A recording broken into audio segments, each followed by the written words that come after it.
Hi, I'm Pierce Brosnan. I'd like to talk about some of the roles that I've played in my life. Iconic characters. Suponho que sonhei com isso em alguns aspectos. Eu meio que desejava isso a muitos. Mas cheguei aqui e senti-me sortudo. Despediram James Bond. Esta foi a chamada que Pierce Brosnan recebeu enquanto esteve nas Bahamas. Poucos meses antes, os produtores não paravam de o elogiar, chamando-lhe Sete Perfeito, mas, num único momento, tudo mudou. O homem que salvou a franquia com GoldenEye foi despedido sem aviso prévio. Mas o que aconteceu nos bastidores? Por que é que Hollywood de repente lhe virou as costas? Aos 68 anos, Brosnan quebra o silêncio para revelar a traição, a mágoa e a verdade sobre os seus últimos dias como Sete. Esta é a história que o estúdio nunca quis que ouvisse. Pierce Brosnan nasceu a 16 de maio de 1953, em Drogheda, na Irlanda. A sua mãe, Mae Smith, tinha apenas 19 anos quando deu à luz. Tinha casado com Thomas Brosnan apenas 9 meses antes. A vida mudou cedo para Pierce, quando o seu pai deixou a família. Pierce era apenas um bebê quando Thomas se foi embora. Crescer sem pai foi difícil, especialmente na Irlanda, naquela época, onde a sociedade julgava duramente as famílias desfeitas. Pierce encontrou o pai apenas uma vez, anos mais tarde, quando tinha 31 anos. Thomas apareceu sem avisar e passaram pouco tempo juntos a beber uma chávena de chá. Então, Thomas foi-se embora novamente, para nunca mais voltar. Refletindo sobre aquele breve encontro, Pierce disse mais tarde: era um bom assobiador e tinha um bom andar. É tudo. O que sei sobre ele? Quando Pierce tinha 4 anos, a mãe tomou uma decisão difícil. Mudou-se para Londres para estudar enfermagem, na esperança de construir uma vida melhor para ambos. Visitava-a apenas 1 ou 2 vezes por ano e, embora Pierce sentisse muito a sua falta, trabalhava incansavelmente para garantir um futuro melhor. A vida de Pierce deu uma grande reviravolta quando se mudou para Londres em 1964 para viver com a mãe e um novo marido, William Carmichael. William tratou Pierce como um filho e apresentou-lhe algo que iria moldar o seu futuro. Levou Pierce a ver o filme de James Bond, Goldfinger. Para o menino, foi uma experiência emocionante. Tornou-se também uma das suas primeiras memórias de ter uma figura paterna. Pierce não sabia na altura que um dia iria interpretar o próprio James Bond. Aquele dia no cinema plantou uma semente na sua vida que se transformaria em algo muito maior do que ele poderia imaginar. Adaptar-me à vida em Londres não foi fácil. Na escola, o seu sotaque irlandês fazia-o destacar-se e os colegas provocavam-no frequentemente, chamando-lhe irlandês. A cultura da Elliott School em Putney parecia-lhe estranha e encontrar o seu lugar entre os seus colegas foi um desafio. Quando Brosnan deixou a escola aos 16 anos, planeou tornar-se ilustrador comercial e começou a estudar na St. Martin's School of Art. Mas o destino tinha outros planos. Um dia, viu um cuspidor de fogo a atuar no Oval House Theatre e algo lhe ocorreu. A performance inspirou-o a entrar num mundo que não tinha considerado antes, o de ator. Matriculou-se no Drama Centre London, uma instituição de prestígio conhecida pela sua formação intensa. Aqueles 3 anos mudaram-lhe a vida. A abordagem rigorosa baseada em métodos ajudou-o a descobrir o seu talento e deu-lhe as ferramentas necessárias para ter sucesso. Para Brosnan, era mais do que apenas aprender. Era liberdade e uma hipótese de se reinventar. Depois de se formar em 1975, Brosnan iniciou a sua carreira no teatro, trabalhando como assistente de palco no York Theatre Royal. O seu primeiro grande momento aconteceu quando o conceituado dramaturgo Tennessee Williams o escolheu para a estreia britânica de The Red Devil Battery Sign. Williams ficou tão impressionado que enviou um telegrama a Brosnan dizendo: "Graças a Deus por ti, meu querido rapaz." Brosnan prezava profundamente estas palavras. Pouco tempo depois, em 1977, chamou a atenção do encenador Franco Zeffirelli, que o escalou para Filomena, onde contracenou ao lado de lendas do teatro como Joan Plowright e Frank Finlay. Estas primeiras experiências construíram a base da sua carreira. Em 1982, a vida de Brosnan deu uma grande reviravolta quando conseguiu o papel principal em Remington Steele, da NBC. A série foi inovadora para a época, invertendo a fórmula habitual das histórias de detetives ao focar-se na perspectiva de uma mulher profissional, enquanto a personagem de Brosnan trouxe charme e mistério. O seu vigarista anônimo, que se tornou detetive, acrescentou sofisticação ao programa, fazendo frequentemente referência a filmes clássicos para resolver casos. A série tornou-se um sucesso, continuando com sucesso até 1987, e apresentou Brosnan a um público global. A tensão romântica entre a sua personagem e a protagonista feminina tornou-se um tema popular que é agora comum nos dramas de TV. Depois, em 1986, Brosnan teve a oportunidade de uma vida. Depois de uma exaustiva audição de 3 dias, foi-lhe oferecido o papel de James Bond. Parecia que o seu destino se estava a cumprir até que um mau momento chegou. A NBC decidiu à última hora renovar Remington Steele, usando uma cláusula no seu contrato para o manter ligado ao programa. A notícia devastou Brosnan. A série durou apenas mais 5 episódios, mas a oportunidade de interpretar Bond foi para Timothy Dalton. Brosnan disse que foi de partir o coração, mas não deixou que isso o definisse. A espera valeu a pena. No dia 8 de junho de 1994, exatamente às 12h30 no Regent Hotel, em Londres, Brosnan foi oficialmente anunciado como o quinto set. Mas esta não foi a primeira vez que foi escolhido para o papel. Quando GoldenEye foi lançado a 17 de novembro de 1995, tornou-se um ponto de viragem para James Bond. Passaram 6 anos desde o último filme de Bond, e muitos temiam que a franquia pudesse estar ultrapassada. Mas o filme provou que todos estavam enganados. Com um orçamento de 60 milhões de dólares, o filme arrecadou uns incríveis 356,4 milhões de dólares em todo o mundo, tornando-se o 4º filme com maior receita de bilheteira de 1995. Isto foi mais do que todos os filmes de Bond da década de 1980 juntos. No seu fim de semana de estreia, GoldenEye arrecadou 26,2 milhões de dólares em 2.667 cinemas nos Estados Unidos, mostrando o quanto as pessoas adoraram o regresso de Bond. A versão de James Bond de Brosnan destacou-se porque combinava as melhores características dos seus antecessores. Tinha a confiança de Sean Connery, o charme de Roger Moore, a intensidade de Timothy Dalton e o atletismo de George Lazenby. Os críticos adoraram esta mistura. Roger Ebert deu 3 em 4 estrelas a GoldenEye e disse que o Bond de Brosnan parecia mais vulnerável e completo do que as versões anteriores. Conseguiu manter o estilo clássico de Bond e, ao mesmo tempo, fazer com que a personagem parecesse nova e moderna. O filme em si também trouxe grandes mudanças para atualizar Bond para a década de 1990. Pela primeira vez, a personagem M foi interpretada por uma mulher, Dame Judi Dench, baseada em Stella Remington, a chefe do MI5 na vida real. GoldenEye também adotou novas tecnologias, tornando-se o primeiro filme de Bond a utilizar efeitos CGI. Foi ainda o primeiro filme filmado nos Leavesden Studios, que mais tarde ficou famoso por acolher grandes produções como Harry Potter. O enredo abordou o mundo pós-Guerra Fria, com M a chamar Bond de relíquia da Guerra Fria, reconhecendo diretamente como os tempos mudaram. O seu filme seguinte, Tomorrow Never Dies, foi um sucesso notável, arrecadando 333 milhões de dólares em todo o mundo, apesar de ter sido lançado juntamente com o gigante Titanic. O filme gerou 120 milhões de dólares de lucro para a MGM Way num momento crítico, quando o estúdio estava a passar por uma grande aquisição por Kirk Kerkorian. Pierce Brosnan brilhou no seu papel de James Bond, misturando o charme clássico com a energia de um herói de ação moderno. O enredo do filme sobre a manipulação dos mídia parecia estar à frente do seu tempo, e a personagem de Michelle Yeoh, Wai-Lin, inovou como uma Bond Girl que podia igualar Sete tanto em combate como em inteligência. Foi uma evolução nova e entusiasmante para a franquia. Em 1999, Brosnan regressou a O Mundo Não Chega, que arrecadou uns impressionantes 361,8 milhões de dólares a nível global. Realizado por Michael Apted, o filme tomou um rumo mais sombrio e psicológico, e Brosnan apresentou uma das suas interpretações mais complexas. A ação começou com uma inesquecível perseguição de barcos no Rio Temza, em Londres, a mais longa sequência pré-título na história de Bond naquela época. Enquanto a escolha de Denise Richards como a física nuclear Dra. Christmas Jones foi controversa e valeu-lhe um prêmio Rossi. A interpretação de Sophie Marceau de Electra King como a primeira vilã feminina de Bond recebeu muitos elogios.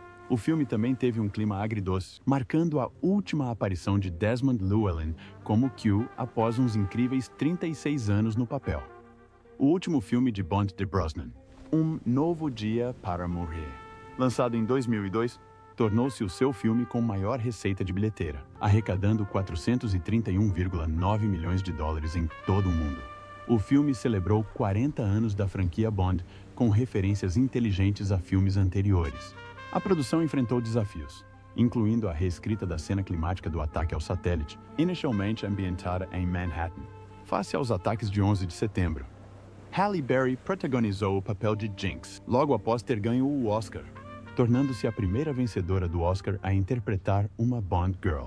Apesar da forte concorrência de blockbusters como Harry Potter e O Senhor dos Anéis, o filme revelou-se um grande sucesso, consolidando ainda mais o impacto de Brosnan na série. Em 4 filmes, a era de Brosnan como James Bond gerou uns impressionantes 1,48 mil milhões de dólares nas bilheteiras, com uma média de 370 milhões de dólares por filme.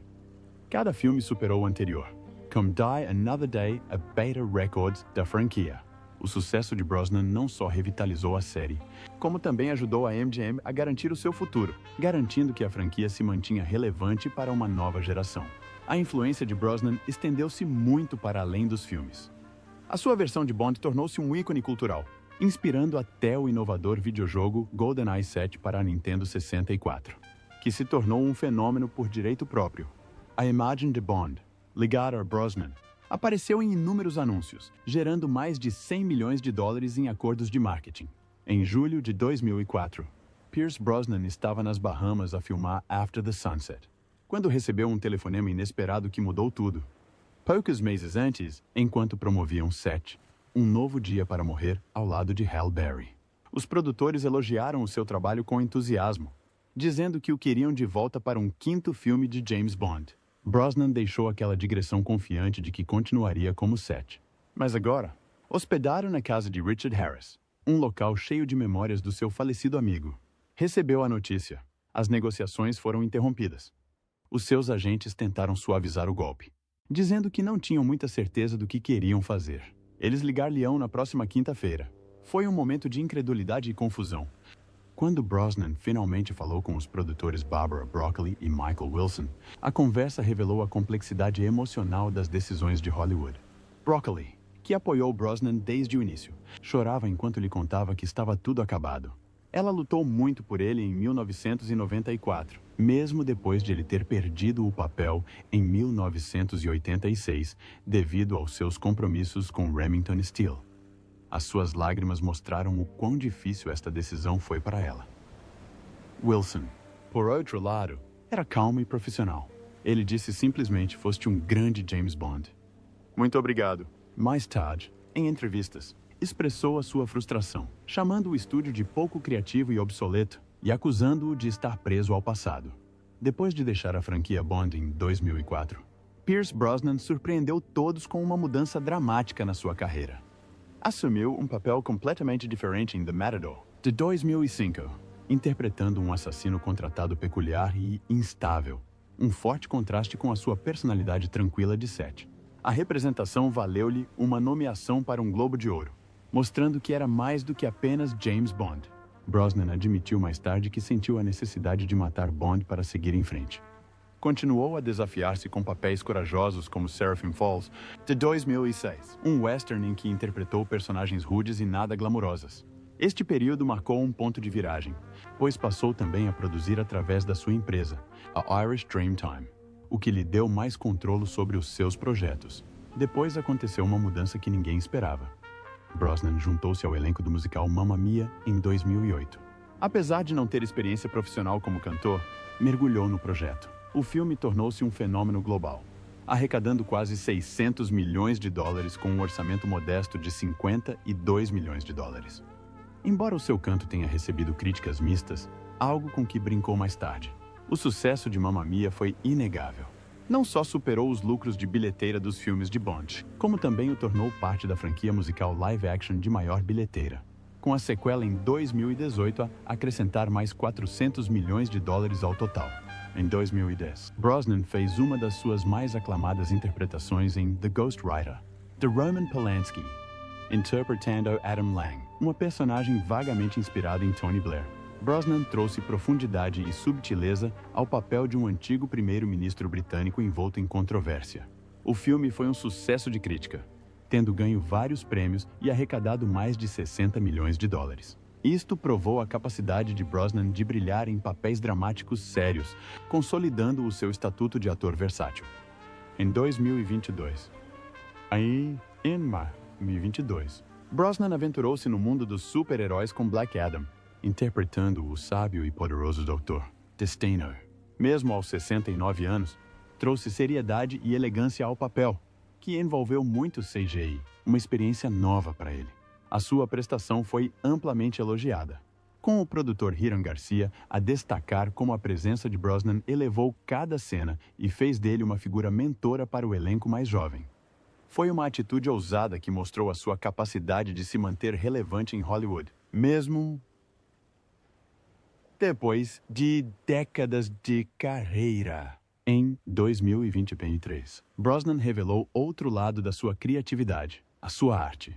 Aos 70 anos, realizou a sua primeira exposição individual, So Many Dreams, em Los Angeles, exibindo pinturas e desenhos criados ao longo de décadas.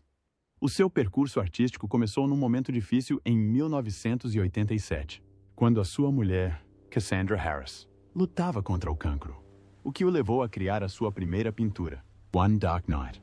A exposição apresentou 50 pinturas e 100 desenhos, incluindo retratos de Picasso e Anthony Bourdain. Mais tarde, as suas obras apareceram na Art Miami, onde foram expostas 5 peças importantes.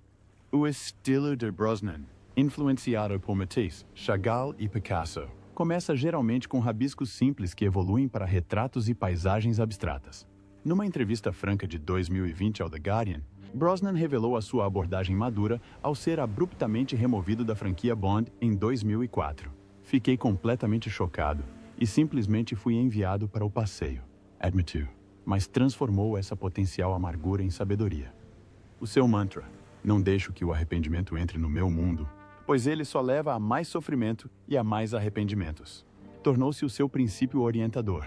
Olhando para trás, Brosnan descreveu frequentemente Bond como um presente que continua a dar frutos. A sua prestação como o icônico espião não só solidificou a sua carreira, como também abriu inúmeras portas.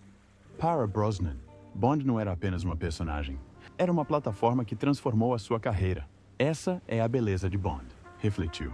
Abre portas que antes estavam fechadas e permite que se defina para além do seu papel. No entanto, Brosnan também compreendeu a natureza ambígua do legado de Bond. Uma vez que é marcado como um Bond, ele fica consigo para sempre, disse ele. Não se tratava apenas de ser estereotipado, mas influenciava cada passo da sua carreira. Embora gostasse da fama e das oportunidades que o papel trazia, também trazia limitações. Para Brosnan, a chave era a aceitação. Ou se faz as pazes com isso, ou se enlouquece, disse, totalmente consciente de como o papel pode elevar e restringir um ator. Quando Daniel Craig assumiu o papel de Bond, Brosnan apresentou palavras de encorajamento. Numa mensagem de vídeo de 2021, elogiou o desempenho de Craig. Fizeste um trabalho magnífico. Daniel, foste realmente um grande Bond. Chapéu para si. No final da década de 1970, Pierce Brosnan conheceu a atriz australiana Cassandra Harris e a sua ligação foi instantânea. Foi-lhe apresentada por David Harris, sobrinha do ator Richard Harris. Brosnan ficou imediatamente cativado por ela. Que mulher linda! Lembra-se de ter pensado. Nunca imaginou que ela se tornaria o amor da sua vida durante os próximos 17 anos. Apaixonaram-se rapidamente, compraram uma casa juntos em Wimbledon e casaram em dezembro de 1980. Cassandra desempenhou um papel especial na formação do futuro de Brosnan. Apareceu como Condessa Liesl von Schlaff, no filme de James Bond de 1981. Só para os seus olhos, durante as filmagens, apresentou Brosnan ao produtor Albert E. Broccoli, um encontro que viria a mudar a sua carreira anos mais tarde. Cassandra já tinha 2 filhos, Charlotte e Christopher, fruto do seu anterior casamento com Dermot Harris. Quando Dermot faleceu, em 1986, Brosnan tomou a iniciativa e adotou as 2 crianças, dizendo que parecia completamente natural. No início não me sentia pai. Era apenas Pierce, mas depois tornei-me pai Pierce e mais tarde simplesmente pai, disse ele. O vínculo deles tornou-se mais forte com o tempo. Brosnan e Cassandra também tiveram um filho em comum, Sean, nascido em 1983, tendo crescido sem pai. Brosnan fez questão de dar aos filhos o amor que nunca teve. Quero que os meus filhos conheçam o amor quando são pequenos. para realmente sentirem o que ele significa, costumava dizer. Mas a sua felicidade foi testada em 1987, quando Cassandra ficou gravemente doente enquanto Brosnan trabalhava na Índia. Os médicos descobriram que tinha cancro de ovário. Desde o início. Sabíamos que era grave, disse Brosnan. Não era apenas uma sombra. Invadiu-a completamente. Nos 4 anos seguintes, Cassandra foi submetida a 8 cirurgias e a inúmeras sessões de quimioterapia. Apesar da doença, continuou a ser uma mãe dedicada, ajudando sempre o filho, Sean, a brincar aos médicos e a envolver-se nos planos de carreira de Brosnan. Mesmo nos seus últimos dias, deitados juntos na cama, Cassandra confortava-o, dizendo, por favor, querido, não te preocupes, é apenas uma vida a chegar ao fim. Faleceu a 28 de dezembro de 1991, com apenas 43 anos. 3 anos depois, em 1994, Brosnan conheceu a jornalista Kelly Shea Smith numa praia do México. Ela estava lá para uma entrevista, mas não pôde deixar de reparar em Brosnan. Era alto, moreno e bonito. Com um brilho nos olhos, disse ela. O seu relacionamento desenvolveu-se lentamente, dando tempo a Brosnan para recuperar da perda. Kelly tornou-se uma fonte de conforto e força para ele.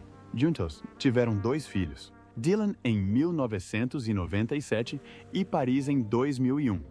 Em agosto de 2001, casaram-se numa bonita cerimônia na abadia de Ballintubber, na Irlanda. Brosnan fala frequentemente de Kelly com profunda gratidão.